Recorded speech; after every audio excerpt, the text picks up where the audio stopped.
که زنگ به زنگنش مردم تام کاشته نایلا مردم چی بکن.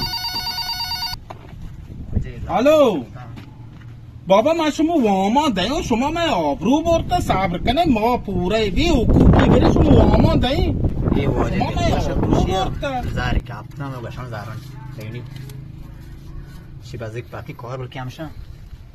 وام گرک چوه و نه یه زار نه وجه کاپتا تا تلفون برات زار تی کاپتا وجه کی تو ایمانداری مردمی تو کجا نشته گه وجه اصلا میده اینو پردیسی مردمیو ما مسافرش ملکات کو بره لوگا سبارگا نه مهربانی وجه مرام بره نه نه دست تو بچی کپتا وا واجه کرتا نه آیا کو لوگا اینو وجه ما مسافری کو جلدی کنه شکیش وجه خیر کرو واشه وای ini grancho kuje ni ame to ya ba ikai abo ya ame to ye ram ni no الو हाँ बारका दाड़ी कुछ है ब्याह में शादी चीज दी चिता वाई कजो है मैं पियदा आगू आओ ब्याह ब्याह में तो नेक्स्ट को ब्याह जल्दी का आओ हमसे पियदा आगू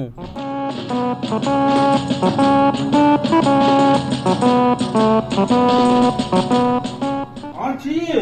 शादी चीज दी चिता ये मनेला हम मुसाफिर ग्रांच चुके हैं मनेला ग्रांच चुके गोन थी पोछते ये रा बे बच क्या ना पच्ची नाकने ताऊ दोने चीकने आओ शाचू नौदी मत मोमले जैसे अन्नी पच्च नाकने नौदी चीच की दे पैंसता दियोनी पांचते दा आओ नाग मध्ये चेक मध्ये चेक चिकदे उतरा बस या पांच दोने सदिया नी बस ये है। मनी गए ना बस रे वाश बस है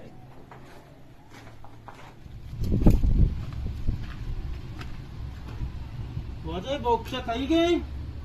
आओ वजह बोकचे मैंने की थी दास्तान मका आला जजा खैर दन हम सोबगे ने परेशान पमिशेगी तो वजह बोकचे से कुछ और वजह ये बोक्ष मन संगतिया चितगा आओ मादे मशाको तई गए कुरामशे मा और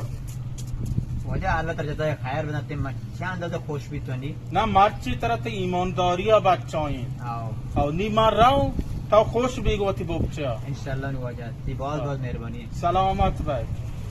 आओ संगता ईमानदारी कने ईमानदारी गेंदे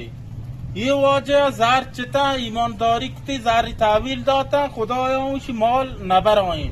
बल्कि इस लोग का 5-6 मिलियन चीज मां कसन अदा भले इसे ईमानदारी को ईमानदारी दीती